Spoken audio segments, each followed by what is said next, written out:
tata cara seseorang untuk mengucapkan salam. Maka di sini Rasulullah SAW akan mengajarkan ketika ada orang bertemu, ada dua orang bertemu, jadi beriman kepada Allah Taala, atau mungkin ada orang berjalan sedangkan ada yang lagi duduk, maka siapa di antara mereka mendahulukan atau disunahkan untuk mendahulukan salam. Maka disebutkan dari Abu Hurairah radhiyallahu taala anhu, beliau mengatakan, qala Rasulullah sallallahu alaihi wasallam, ia memulai banyak atau sedikit, dia memulai salam kepada orang yang banyak. Wa fi riwayatin lil Muslim warraqibu 'alal mashi. Kemudian dalam riwayat Imam Muslim, hendaknya orang yang pakai sepeda motor itu atau kendaraan, dia salam kepada orang yang berjalan. Maka di sini Nabi sallallahu alaihi wasallam mulai salam siapapun dia, walaupun dia tua, walaupun dia yang lagi duduk, walaupun dia yang lebih banyak dari jumlah orang tersebut, yang memulai salam itulah yang terbaik. Karena Nabi sallallahu alaihi wasallam mengatakan, khairukum, sebaik-baik kalian, man bada'a bis salam, orang yang mulai menebarkan salam. Kenapa? Karena kadang-kadang ketika ada anak kecil melihat orang tua, kadang dia malu salam kepada orang tua tersebut. Apalagi kalau dia adalah orang yang disegani. Kalau dia disegani, begitu juga terkadang orang yang pakai sepeda motor tidak sempat juga salam sama orang yang berjalan atau orang yang duduk. Atau orang yang berjalan juga kadang tidak sempat dia salam kepada orang yang duduk. Bahkan istri memulai salam boleh, suami memulai salam juga boleh, tidak jadi masalah. Kemudian Nabi SAW mengatakan di antara ada, ketika orang sudah mengetahui bahwasanya menebarkan salam itu memiliki faedah yang sangat besar, bahkan dia adalah salah satu amalan yang menjamin orang masuk ke dalam surga. Maka Nabi SAW mengajarkan ada dua anak kecil itu salam kepada orang itu. Dan ini di antara tata cara kita takrim kepada orang itu. Dan bahkan tata cara kita berdoa kepada mereka. Jangan mentang-mentang kita anak muda, masih begini dia atau mungkin dia bahagia. Masya Allah, sekarang anak-anak itu luar biasa. Apa dia? Mulai salam kepada orang tua, ketika dia lewat dia mengatakan permisi. Maka jangan sampai kita yang muda kemudian kita paham dengan agama itu akhlak kita tidak benar. Kadang-kadang orang ketika dia belajar sunnah Nabi Sallallahu Alaihi Wasallam, di antara yang dilarang oleh Nabi Sallallahu Alaihi Wasallam, tidak boleh seorang laki-laki itu atau orang yang mengatakan beriman kepada Allah dan Rasulnya itu sujud, dan tidak boleh juga ruku ketika melewati seseorang, siapapun dia mau orang tua yang muda yang baru kenal agama itu, kalau dia permisi di jalan biasa-biasa aja, tak ada dia permisi, kakinya melewati pundak kita, kakinya melewati pundak orang-orang tua. Hanya orang tua yang melihat kan seperti ini. Kalau diceramain sama mereka tak peduli. Karena biasanya yang paling diutamakan oleh orang-orang yang tua itu adalah ada. Tidak harus ada pada diri kita. Apa kata para ulama? Seseorang yang dia memiliki ilmu tapi dia tidak memiliki adab, maka sudah tidak akan mendatangkan kebaikan. Ada orang ada ilmunya banyak, ilmunya sangat luas, tapi adabnya tidak ada. Maka Allah Taala tidak akan memberikan keberkahan dia. Tapi orang yang memiliki adab tapi dia tidak punya ilmu, tidak jelas juga, tidak benar juga tersebut. Tapi biasanya walaupun orang tidak memiliki ilmu yang banyak, tapi dia paham agama. Pesantren sebenarnya mereka itu tidak ada yang berharap anaknya paling pintar di pondok. Mereka itu yang membuat mereka bahagia adalah ketika mereka pulang hadapnya sama orang tua. Bahkan Masya Allah sampai ada yang telepon nangis-nangis nih. Kenapa dia mengatakan Ustaz, anak anda itu berubah 180 derajat. Yang dulu suka ngencengin suaranya ke anak, yang sopan satunya tidak ada. Setelah anak masukkan di pondok pesantren, berubah semua. Adabnya luar biasa dan yang lain. Tapi Tapi nggak semua seperti itu. Kadang ada anak yang mondok pesantren juga kadang-kadang agak sedikit mencicilan. Kenapa? Ya memang orang mencari ilmu itu dua godaannya besar.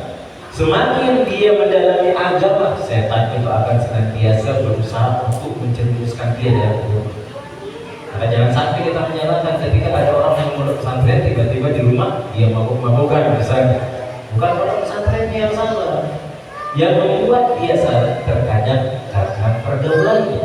Di pondok pesantren bagus, keluar dari pondok pesantren dia berteman dengan orang-orang yang tidak benar adabnya dan yang lain. Maka jemaah yang semoga dirahmati oleh Allah Taala. Di antara adab seorang ketika salam, maka Nabi Sallallahu Alaihi Wasallam mengatakan yang pertama, anak kecil atau yang umurnya lebih kecil mendahulukan salam atau mengucap salam kepada orang yang lebih tua. Kemudian orang apa sih susahnya kita mengatakan permisi atau kita mengatakan salam?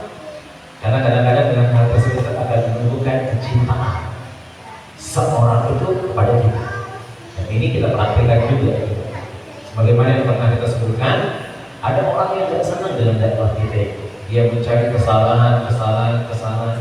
Tapi ketika kita melewati rumahnya, dia lagi duduk, lagi nongkrong, kita salami. Setiap lewat dari depan rumahnya kita salami. Masya Allah saudara. Bahkan dia sebelum kita lewat di depan rumahnya, dia lihat kita masih jauh. Apalagi assalamualaikum. Belum lewat di depan rumahnya, dia yang salam dulu.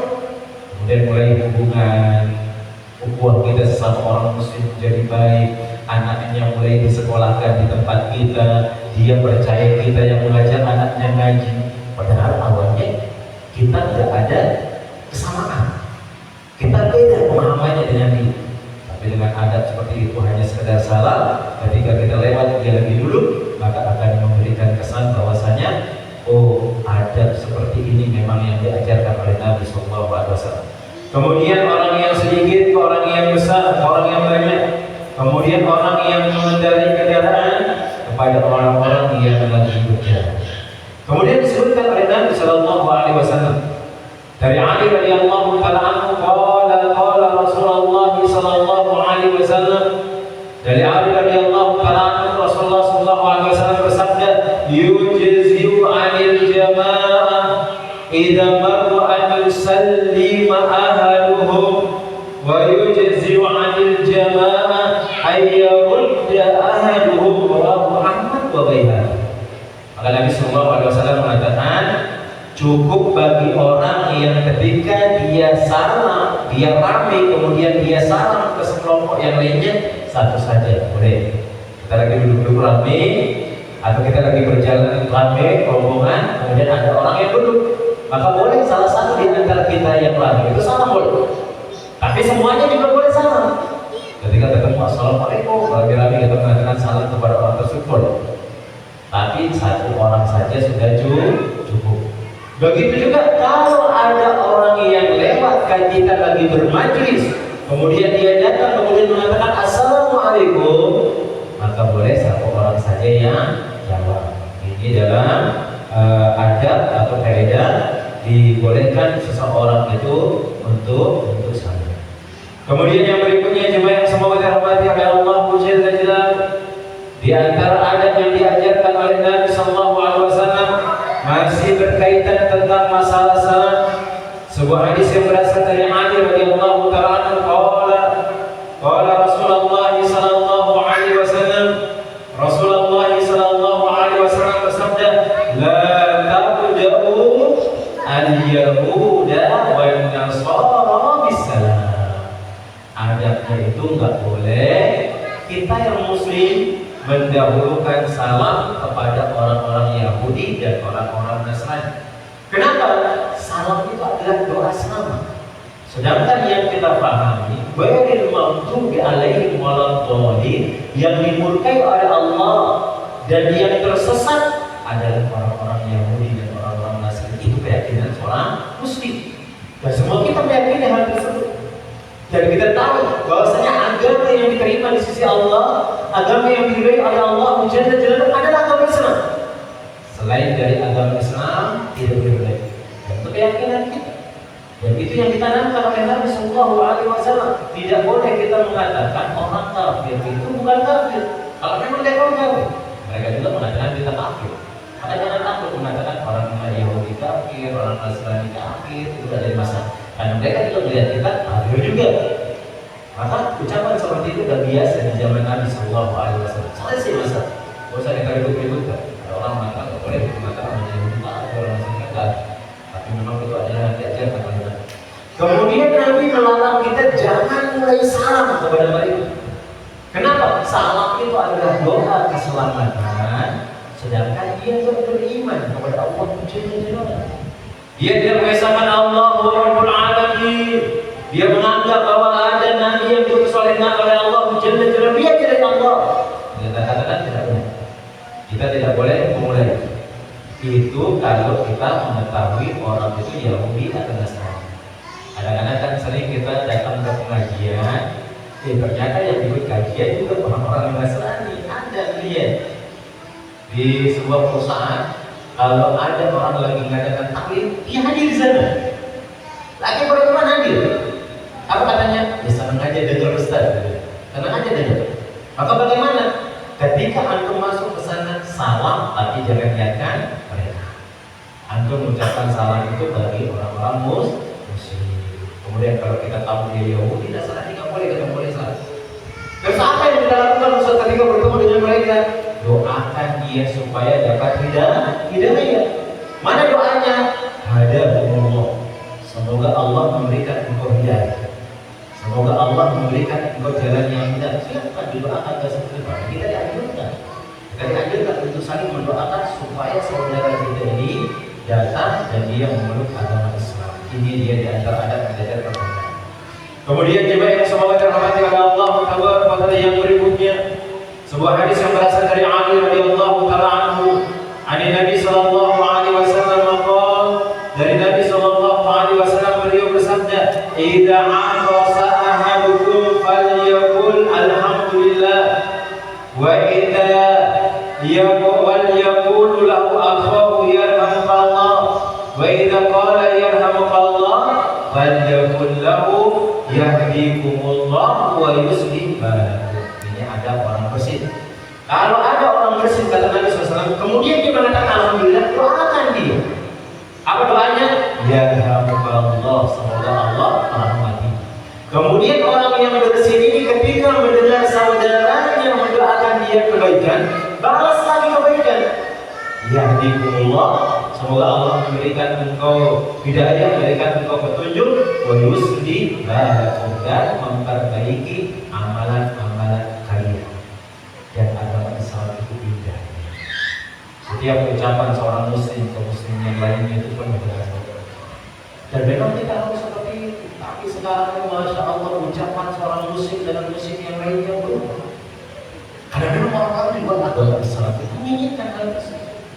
Dan ini kita buat jadi contoh. Bukan berarti kita membangga-banggakan orang Arab. Tapi kita lihat orang Arab itu kalau dia telepon. Coba anda lihat. Orang Arab telepon misalnya kali ini. Itu pembukaannya salam, Masya Allah, barakallahu fiik, la'allakum bi khair. Pokoknya dia doakan temannya. Dia doakan temannya kebaikan, baru dia ucapkan hajatnya. Quran di fulan, ana aqulu hadza wa hadza, fulan di fulan, ana begini dan seterusnya. Tapi kalau kita beda, enggak ada salam, kenapa enggak seperti itu? Dia minta, kemudian enggak ada basa-basinya. Kadang juga saling mengumpat dia. Lalu sekarang nama-nama binatang sudah biasa dia dengan telepon sama dia, dipanggil anjing misalnya, dipanggil mana, dia juga seperti itu. Dan memang ini penggaguan orang-orang di luar agama Islam membuat kita tidak mengucapkan ucapan-ucapan yang baik, dan ini memang misinya orang-orang yang mengikuti syaitan la'natullah alaihi. Nah, maka di sini Nabi Sallallahu Alaihi Wasallam mengatakan kalau ada orang bersih mengatakan alhamdulillah, doa. Terus bagaimana kalau ada orang bersih tapi dia tidak mengatakan alhamdulillah? Apakah dia didoakan? Nabi SAW mengatakan la, dia tidak perlu didoakan. Kenapa? Allah menghilangkan penyakit dari dirinya. Allah bersabda, la yashrabanna ahadukum qa'iman, akhrajahu Muslim. Janganlah salah seorang di antara kalian minum sambil berdiri. disebutkan hadisnya adalah hadis riwayat Muslim. Maka dalam hadis ini ada larangan kita tidak boleh berdiri. Lainnya mengatakan enggak. Larangan dalam hadis yang disebutkan oleh hadis Imam Muslim itu tidak sampai makruh hukum atau tidak sampai haram hukumnya. Tidak sampai haram hukumnya. Dan itu hanya sekedar adab saja. Akhirnya sebagian para ulama menggabung dua hadis ini mengatakan kalau ada orang minum dalam kondisi duduk, maka dia mengikuti Nabi SAW. Kalau dia minum dalam kondisi berdiri, maka dia tidak berdosa. Karena Nabi SAW pernah melakukan hal tersebut. Akhirnya ada yang mengatakan itu kata orang banyak ketika haji. Akhirnya Nabi SAW tidak bisa untuk duduk minum. Maka sebagian yang lain membantah. Enggak, kan Nabi SAW kalau memerintahkan sesuatu pasti semua sahabat itu akan taat. Apakah mungkin Nabi SAW mengatakan kepada para sahabat geser? Maka sahabat pasti akan geser. Kemudian beliau duduk dan seterusnya. Nah, tapi intinya di sini di antara adab makan dan minum, maka hendaknya dia jangan minum sambil berdiri. Tapi kalau tidak memungkinkan dia duduk, boleh dia sambil berdiri. Nah, itu yang disebutkan oleh para ulama. Kemudian yang berikutnya juga yang semoga dirahmati oleh Allah Subhanahu wa taala.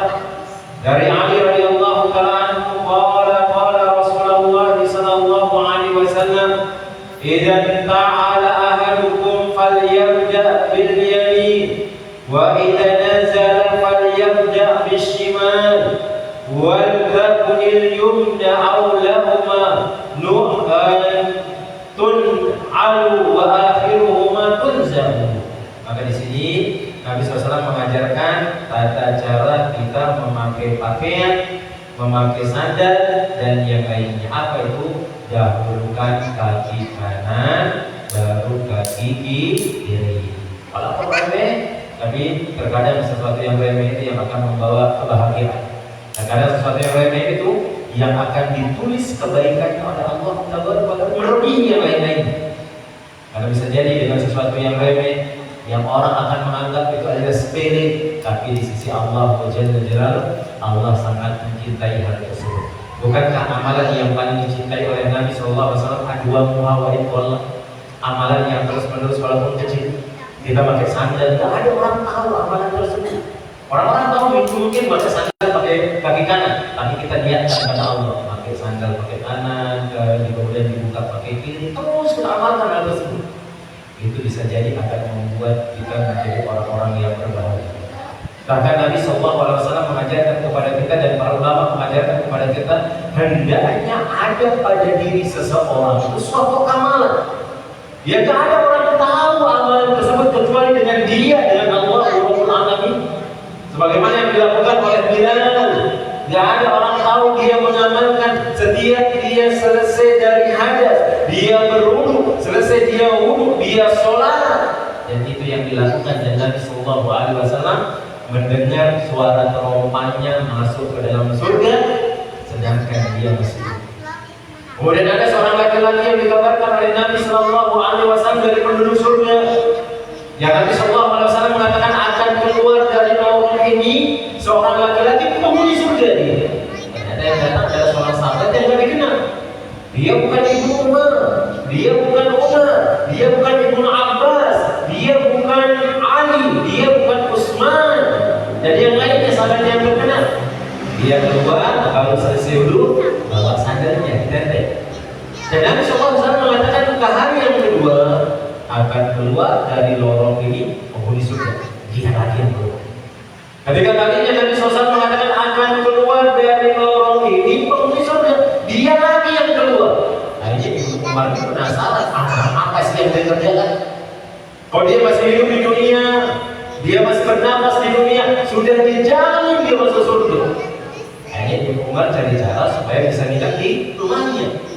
Dia nginep di rumahnya, dia lihat nggak ada amalan yang istimewa, nggak pernah bangun sholat tahajud, tidak pernah bangun tengah malam dia baca Al-Quran, nggak ada amalan-amalan yang dilihat oleh Ibnu Umar yang istimewa, nggak ada. Akhirnya setelah 3 hari Ibnu Umar pamitan. Kemudian sebelum pamitan dia bercerita bahwasanya Nabi Shallallahu Alaihi Wasallam mengabarkan dia penghuni surga dan Ibnu Umar sengaja minat. Kemudian Ibnu Umar mengatakan, amalan apa yang kau kerjakan? Kata sahabat tersebut, ya sudah yang kau lihat selama 3 hari itu sudah amalan. Ya sholat wajib, kemudian sholat sunnah biasa-biasa, gak ada yang lainnya. Yang biasa-biasa dikerjakan oleh Ibnu Umar. Ibnu Umar itu terkenal seorang sahabat yang sangat mencontoh Nabi Sallallahu Alaihi Wasallam. Nabi Sallallahu Alaihi Wasallam pernah kencing di suatu tempat, dia sempatkan dia kencing di tempat tersebut. Nabi Sallallahu Alaihi Wasallam pernah kencing di tempat sampah kaum, dia kesana kencing di posisi Nabi Sallallahu Alaihi Wasallam. Dia pernah melihat Nabi Sallallahu Alaihi Wasallam dengan cerita Nabi pernah sholat sunnah 2 rakaat di sebuah tempat yang kecil. Dia sempatkan sholat sunnah di sana. Nabi SAW beristirahat di situ, dia sempatkan istirahat sesuai dengan waktu yang Nabi kerjakan hal tersebut. Waktu itu di rumah, amalannya banyak. Kemudian ditanya, amalan apa? Ada sahabat tersebut yang kau lihat tiap malam itu sudah amalan. Akhirnya apa kata Ibnu Umar? Hampir-hampir aku meremehkan laki-laki tersebut. Kalau ternyata ya biasa-biasa saja, tidak perlu amalan-amalan banyak untuk masuk surga. Akhirnya ketika sudah berangkat mau keluar, setelah beberapa meter, apa kata sahabat tersebut? Ya Ibnu Umar, wahai Ibnu Umar, ta'al Ibnu Umar, ta'al, datang kemari. Akhirnya Ibnu Umar balik. Kemudian apa sahabat Pak? Karena engkau telah mengabarkan aku adalah penghuni surga. Ada satu amalan yang aku berbangga ketika bertemu dengan Nabi dan Allah Jalla Jalla. Amalan apa?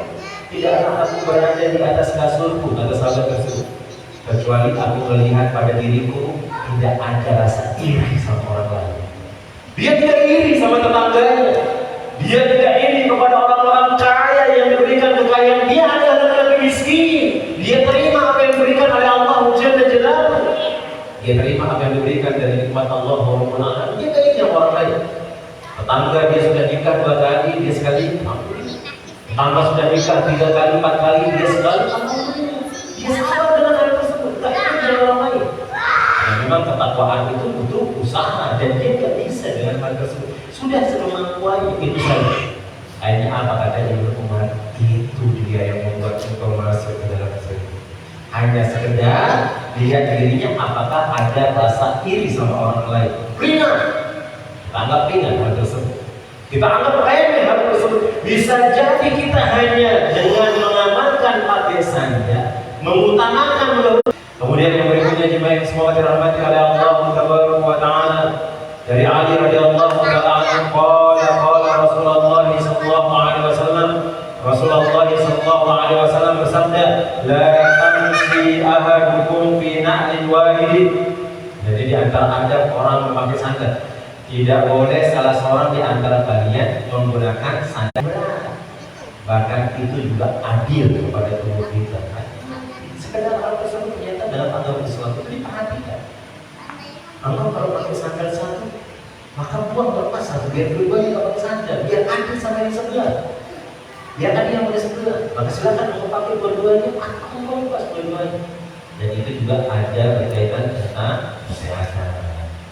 Karena nggak boleh kita pakai sandal sebelah, ada yang tinggi, kemudian tubuh kita akan menjadi miring, dan disebutkan oleh dokter pun seperti itu. Padahal Nabi Sallallahu Alaihi Wasallam telah menyebutkan 15 abad yang lalu dan baru diteliti oleh dokter benar adanya. Rasulullah Sallallahu Alaihi Wasallam. Kemudian beliau mengatakan, wal yun'ilhuma jami'an, aw liyakhla'huma jami'an. Maka silakan dia pakai keduanya atau dia lepas keduanya. Ini dia. Di antara ada menggunakan sandal. Kemudian yang berikutnya juga yang semoga dirahmati oleh Allah Taala,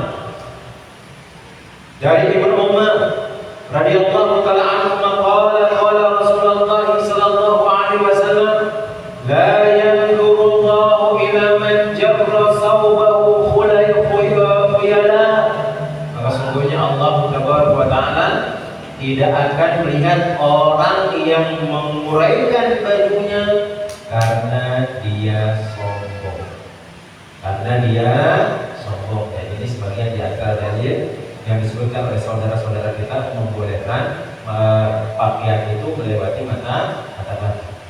Kan tidak sombong katanya. Tetapi harus dilihat, perhatikan asbab dari hadis ini.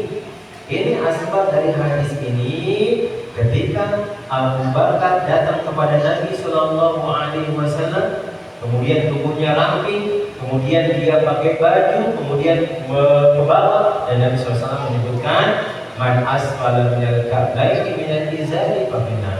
Apa yang di bawah mata kaki itu akan diharamkan oleh Allah Subhanahu wa taala dan Rasulnya sallallahu alaihi wasallam dari Nabi. Dan ketika tidak masuk akal sebuah syariat dengan kepala kita, Anda jangan ambil syariat itu ikut kepala Anda. Ada orang-orang seperti itu, apalagi orang-orang yang tak paham dengan agama. Anda dapat di apa kata masa gara-gara celana di bawah mata kaki kita masuk neraka. Hadisnya sahih dari Nabi Shallallahu Alaihi Wasallam, dan dia menganggap dirinya adalah pengikut Nabi. Dia menganggap dirinya adalah cinta kepada Nabi. Cinta kepada Nabi itu bukan hanya sekedar bersolawat saja cuma, tapi mengikuti semua yang diajar kepada Nabi Shallallahu Alaihi Wasallam. Kalau kita nggak bisa, jangan celak orang yang negahkan. Pokoknya harus itu. Berarti kita istihza dengan apa yang diajar kepada Nabi. Aku nggak bisa mengerjakannya, sudah selesai sudah. Nggak usah komentar orang yang mengerjakan hal tersebut. Tapi dari ini yang dia asalnya adalah artis, semua orang baru memberikan tidak. Dia artis tuh, artis penyanyi kondang dan yang lainnya. Dia mengatakan sudah sesuai dengan kepala. Gara-gara sarung masuk neraka, gara-gara celana masuk neraka. Dari yang mengatakan Nabi Sallallahu Alaihi Wasallam, kecuali kalau dalilnya nggak jelas, jelas nabinya, dalilnya jelas perjalanan Nabi Sallallahu Alaihi Wasallam, dan dia hanya bisa tahu dengan yang lain, nggak ada. Dia tahu dengan apa? Dengan ini disebutkan asbabul ini. Kenapa Nabi Sallallahu Alaihi Wasallam mengatakan kalau ada orang yang lewat celana baju atau celananya, maka dia tidak disiksa oleh Allah karena dia tidak sombong. Maksudnya usahanya itu dulu. Usahanya itu dulu, kalau keluar sudah. Seperti itu harus berusaha. Nah, semoga dirahmati oleh Allah Taala. Allah Taala besar, mungkin ini yang dapat kita sampaikan. Sisanya kita gunakan tanya jawab. Maka kesimpulannya di sini gimana? Dari pertama kita sebutkan di antara adat yang diajarkan oleh Nabi SAW dalam salam, maka silakan yang kecil salam kepada yang besar, yang berjalan salam sama yang duduk, yang sedikit salam kepada yang banyak. Tapi ingat, yang lebih utama itu adalah yang memulai salam. Siapapun dia, bagaimanapun kondisinya, saling salam. Karena di salam itu ada beberapa. Kemudian yang berikutnya, bahwasanya kalau ada orang ramai melewati orang duduk, satu aja yang salam itu cukup. Atau ada orang yang salam, sedangkan dia rame-rame duduk, satu aja yang jawab itu cukup. Kemudian yang berikutnya disebutkan oleh Nabi Sallallahu Alaihi Wasallam, tidak boleh mendahulukan salam atau memulai salam kepada orang-orang Yahudi dan Nasrani. Kemudian yang berikutnya, kalau ada orang bersin dan dia berdoa, doakan. Dia bersin dan berdoa, dia doakan. Kemudian di antara adat makan dan minum, hendaknya dia makan dalam kondisi duduk. Kalau memungkinkan, kalau tidak memungkinkan, maka tidak jadi apa dia. Kemudian yang berikutnya jemaah, bahwasanya Rasulullah SAW mengajarkan kita jangan pakai sandal sebentar. Kalau mau pakai sandal, pakai dua-duanya. Kalau nggak mau, maka dilepaskan. Kemudian yang berikutnya, Allah tidak akan melihat orang-orang yang menjulurkan bajunya karena dia sombong dan seterusnya. Nah, Allah dalam suatu yang dapat kita sampaikan. Hadisnya kita sekadar baca-baca kemudian kita ambil faedah, karena memang itu yang disebutkan di sini enggak terlalu panjang penjelasannya dan kita sudah paham dengan hadis. Nah, mungkin sisanya kita gunakan untuk tanya jawab. Apa-apa? Mungkin ada pertanyaan yang berkaitan dengan tema, boleh yang di luar tema juga.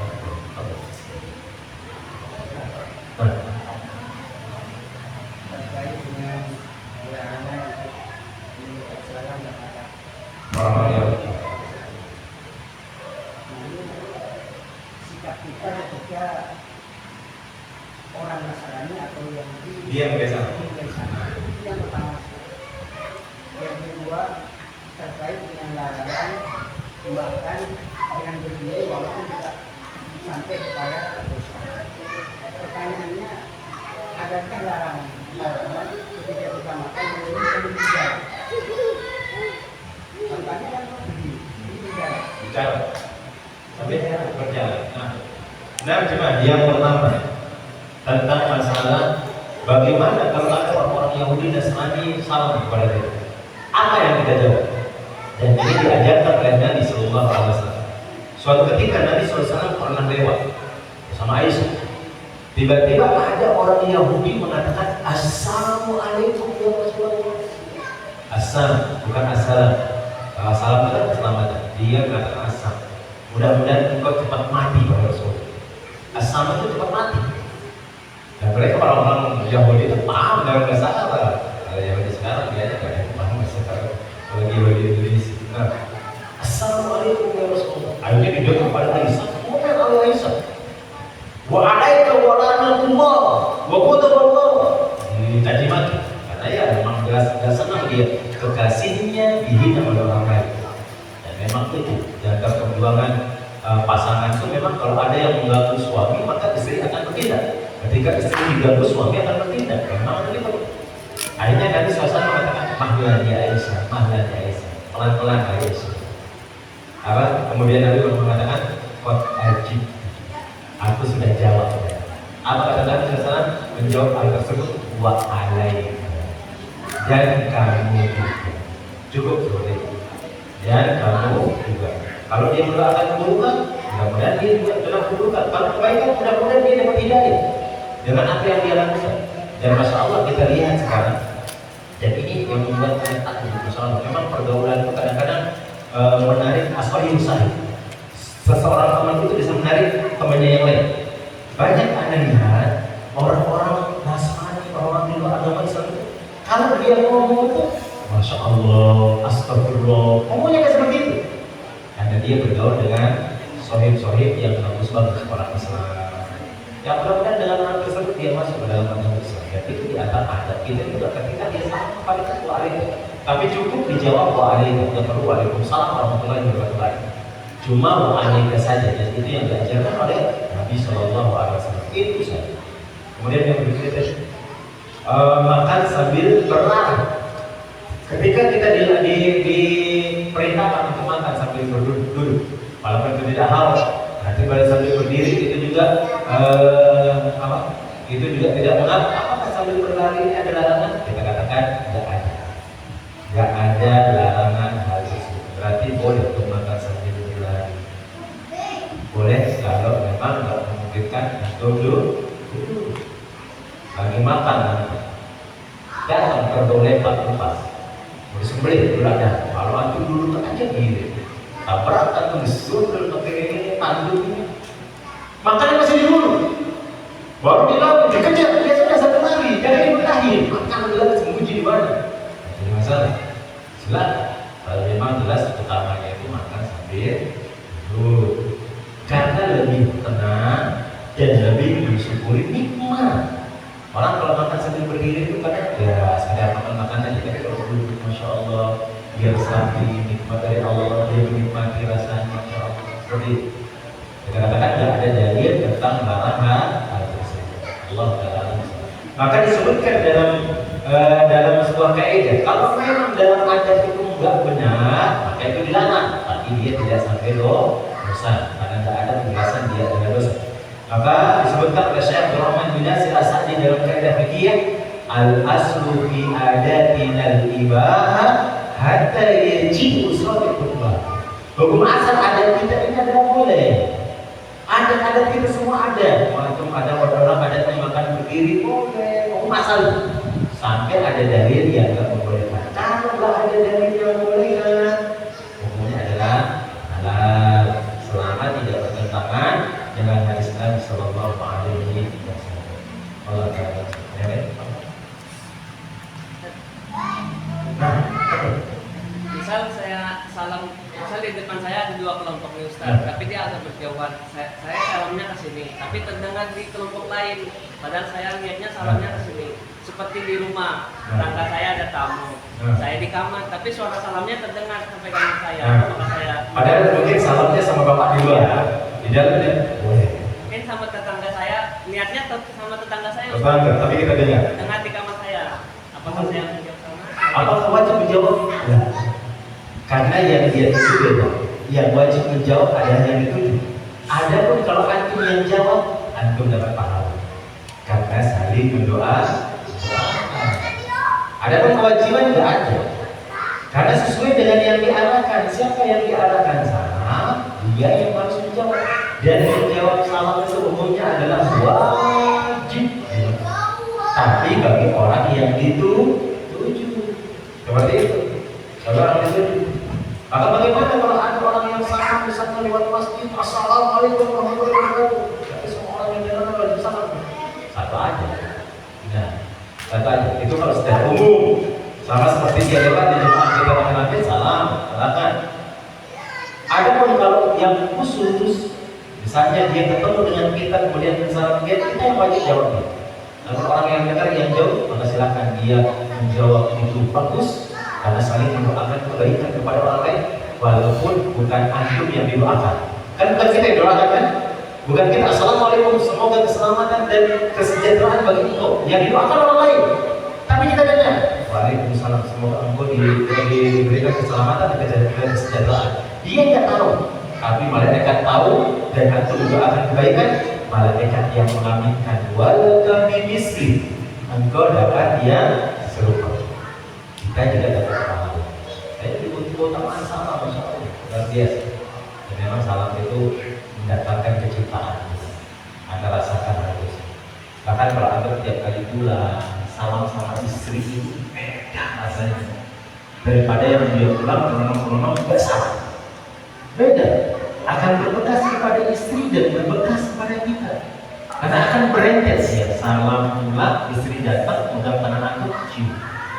Antum bisa cium keningnya. Bahkan itu akan membuat adab. Walaupun ada kesalahan kita misalnya, ada berantakan rumah, dengan salam tersebut ada mulai reda bahasanya. Tapi kalau sudah datang, buka pintu, nggak ada basa-basi, istri stres. Ada tanya? Betul. Bagaimana kalau kita hukumnya menyapa salamnya orang-orang seperti orang Korea, orang Jepang itu kan dia Nah, apakah boleh dengan hal tersebut? Silakan. Dan itu kan nggak ada doanya. Karena memang salah satu dakwah yang bagus adalah dengan adab. Dan Anda sampai lihat ada yang dia istrinya orang Jepang, istrinya itu masuk Islam, sedangkan keluarganya tidak masih Islam. Tapi